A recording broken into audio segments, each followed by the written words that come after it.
Bueno, pues mientras lo que les comentaba antes, los sindicatos de la policía empiezan a anunciar que el señor Rubalcaba ha maniobrado para conseguir vararle los pies a la juez Corocía en el caso 11M y ocurren otras cositas, había un enfrentamiento, Lorenzo, un tanto peculiar en el Congreso, porque salía el tema de Sortu, si Sortu va a pasar o no va a pasar. Sí, la verdad, Carlos, bueno, ha sido la diputada de UPyD, Rosa Díez, la que ha planteado pues al ministro de Interior que se ilegalice a Bildu y a Amaiur, porque el Supremo dice que son testaferros de ETA. El Constitucional no opina así y el Constitucional también se tiene que pronunciar sobre Sortu. Y Fernández Díaz, pues la verdad es que se ha escondido un poco y ha dicho, bueno, hasta que el Constitucional no hable sobre Sortu, yo no voy a decir nada al respecto. Se olvida de que se planteó la posibilidad, Mariano Rajoy lo hizo, que la Abogacía del Estado instara para la ilegalización de estas formaciones que, insisto, según el Tribunal Supremo, no lo digo yo, son meros testaferros de ETA. Esto ha pasado esta mañana. Y sobre todo prudencia e inteligencia, porque sabe usted que está pendiente un fallo del Tribunal Constitucional en relación con Sortu. Que no esperen, que actúen, y a lo que usted llama prudencia, pues yo le podría llamar cobardía. ETA hoy en día no es especialmente un problema policial, sigue siendo un problema policial porque sigue existiendo. Hoy tiene una dimensión política. Pues vaya, como empecemos ya con las dimensiones políticas de ETA, vamos a acabar bien. Bueno, déjeme que presente a Esteban Urreiztieta y a Alfredo Perdiguero, el Sindicato Independiente de Policía de España, Policía Española. Alfredo, ¿qué es lo que está pasando? Porque el lenguaje que ha utilizado Jorge Fernández Díaz, hombre, es un poquito extraño. O sea, ¿ETA tiene una dimensión política hoy en día o lo que tiene es una dimensión puramente de control policial? Hombre, tanto una cosa como otra. Ese es el problema. Que ETA se denominó que se desactivaba, pero porque sacó ese respaldo político con Amaiur, y eso es lo que tiene. Ha conseguido el poder que quería, el poder político, pero no quieren dejar las armas, no han entregado las armas, no se han disuelto. Por tanto, ETA sigue existiendo. Y como hemos dicho los informes policiales y de la Guardia Civil, por desgracia están reorganizando, se están rearmando, y hay una parte de la banda más joven militar, que lo que quiere es seguir atentando. Por tanto, tiene, como bien dices, el respaldo político que buscaban, pero las armas no las han dejado. Por tanto, ahora tienen más poder que antes, porque tienen las armas por un lado para poder matar si quieren, y el respaldo político con el cual sacan muchísimo dinero, que es lo que al final es lo que les da cobertura a ellos. Ayer, de lo que hablábamos y el debate que se suscitaba, en el que también intervenía Fernández Díaz, era sobre si el Tribunal Constitucional iba a tumbar la doctrina Parot. Se lo resumo. Sobre si el Tribunal Constitucional iba a hacer más fácil que los etarras saliesen sin cumplir íntegramente sus penas. Es que hay 60 etarras que si el Tribunal Constitucional se presta a esta escapatoria, saldrían de prisión de manera inmediata. Entre otros, por ejemplo, el atentado de los acuartelamientos de Vic. Bueno, sí. Que asesinaron a bastantes niños. El debate, esto que han visto, ocurría sobre otra faceta, pero muy relacionada, sobre si a Sortu se le va a dar el visto bueno para que pueda estar en las elecciones vascas. Y las respuestas no son del todo contundentes, con lo cual no sé muy bien en qué punto nos encontramos, Salomé. Vamos a ver, por una parte, a mí me consta, tengo información en ese sentido, que el gobierno está esperando esas dos sentencias de las que estábamos hablando, por una parte la de Constitucional, me refiero, de Sortu, y por otra y de manera mucho más inminente la de la doctrina Parot. Y lo está esperando no porque quiera saber qué dice el Constitucional y ya está, sino porque la definición de la política antiterrorista de este gobierno va a estar condicionada por lo que el Tribunal Constitucional diga en esas dos cuestiones. Lo que yo he podido percibir de mis conversaciones con miembros del gobierno es que no tienen ninguna intención de mantener la actitud que venían manteniendo en la última legislatura, y con esto quiero decir de mantener ellos. El discurso de hoy del ministro del Interior es clarísimo. El ministro del Interior por fin se comporta como un ministro del Interior. Yo lo aplaudo. Me parece genial que por fin entienda que en este momento, una vez que ETA ha declarado una tregua indefinida, lo dejamos para siempre.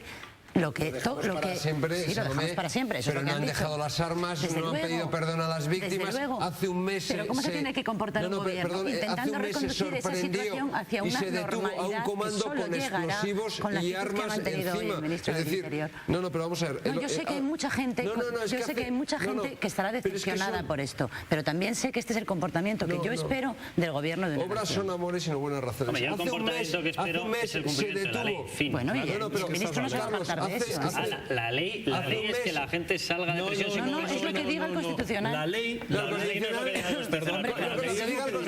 yo ya me lo temo como casi siempre. La ley es lo que dice el Constitucional. Claro que es el Estado de Derecho. Claro. Diga lo que diga. Sea en contra, a favor de la doctrina Parot, sea en contra. Sí, normalmente siempre en contra del Supremo, que es donde están los magistrados de carrera con más prestigio en la judicatura. Bueno, entonces el Constitucional no vale lo que... El ministro hoy mismo, en unas declaraciones a la COPE, informaba que ETA está reclutando gente. Hoy mismo. Sí. O sea que yo creo que no. Que efectivamente, cuando él decía prudencia, hay una cosa que a mí me parece obvia. Si en estos momentos se insta al Tribunal Constitucional a la ilegalización de Amallur, sabiendo o temiendo que la respuesta va a ser exactamente la misma, a mí me parece prudente no hacerlo. Y lo digo como lo siento. Y sabéis perfectamente que creo que la decisión del Constitucional para mí es una decisión, por muy del tribunal que sea, ilegítima, fuera y contra ley, y que vulneró la propia ley española, puesto que se atribuyó facultades que no tenía. Pero efectivamente sí, perdona. Yo creo que volvió a juzgar algo juzgable. Volvió a juzgar algo que ya había juzgado el Tribunal Supremo. El Tribunal Constitucional no es algo por encima del Tribunal Supremo. Lo permite el ordenamiento constitucional, Chani. Pero yo creo que el Tribunal... Es que si no, hay que querellarse creo que el Tribunal Constitucional se extralimitó en sus funciones. Y lo creo. Una vez dicho esto, efectivamente sobre esa sentencia, y a esa sentencia estamos sometidos todos, y desgraciadamente sometidos todos. Y esta misma tarde, esta mañana, he tenido yo que pasar por un trago parecido y he respondido lo que humanamente puedo hacer delante de un vocero de ETA, que a mí eso me parece Amallur. Cuando se pretendía entrar en debate, pues le he dicho algo tan simple que ni debato ni pregunto con alguien al que considero que es un vocero de ETA, que es una persona que está representando a quienes no han dejado las armas, no han renunciado, o sea, no se han disuelto. No las han dejado. ¿Dónde están las armas? No se han disuelto como organización terrorista y no piden perdón a las víctimas y pretenden salir de la cárcel sin pagar por sus crímenes.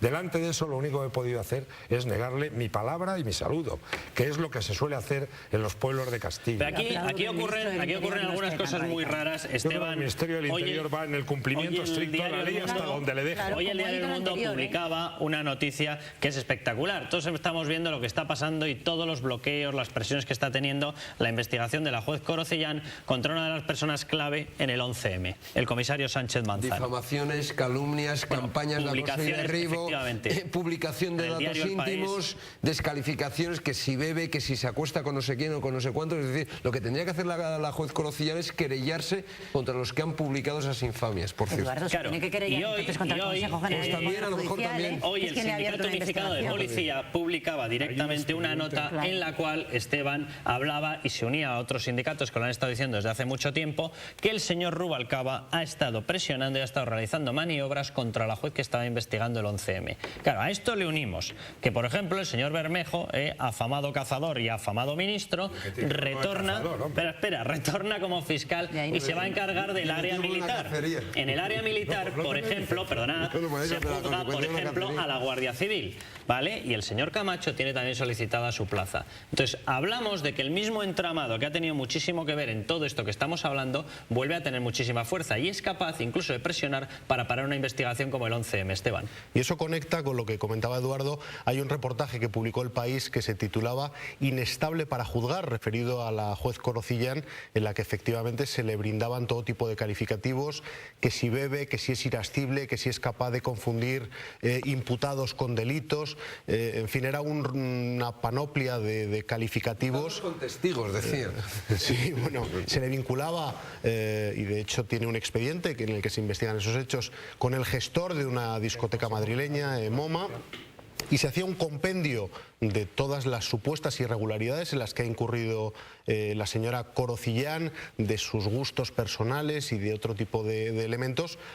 Hombre, haciendo coincidir esa publicación con el momento en el que la instrucción la única puerta abierta que quedaba para conocer la verdad del 11M progresaba a una velocidad de crucero, cuando se ha podido certificar, pues por ejemplo, que la destrucción de los trenes se produjo 3 días después de los atentados sin que hubiera orden judicial alguna, es decir, un elemento tan importante como que se eliminasen de un plumazo las pruebas principales de los crímenes, bueno, pues de pronto, de golpe y porrazo, y aferrándose a un tecnicismo y argumentando que ya es cosa juzgada, cuando, bueno, haciendo referencia a una denuncia que se produjo inicialmente en otro juzgado de Plaza de Castilla, que no se centraba ni en las mismas personas ni en el mismo objeto que la que protagoniza Sánchez Manzano, bueno, pues la Fiscalía y la Audiencia Provincial de Madrid se descuelga con ese argumento, que por cierto va en contra del que mantiene la Fiscalía en el propio procedimiento que sigue Corocillán, y se cierra en falso, insisto, la única puerta que quedaba para... Alfredo, ¿tenéis la sensación desde el Sindicato Independiente de Policía de que sí que está habiendo esas presiones? Por supuesto. A mí como policía me indignó muchísimo el archivo de la causa, cuando yo incluso adelanté y dije, y he dicho muchas veces en esta casa, de que veríamos que peligraba el juicio del 11M si se demostraba todo lo que estaba demostrando hasta ese momento. Partiendo de ese punto, de que la juez Corocillán, yo he hablado con las partes personales en la causa y estaba muy implicada en el caso y tenía muchas ganas y pedía muchas diligencias, pedías en mi caso por mi persona, no estando personado, pero aprovechando a las víctimas del 11M y la Unión de Oficiales de Guardias Civiles, y ella estaba y quería tirar hasta el final. Y ahora de repente, ¿cómo se puede sentir esta buena mujer de que la desactiven y toda la fase de instrucción que ha hecho no vale de nada?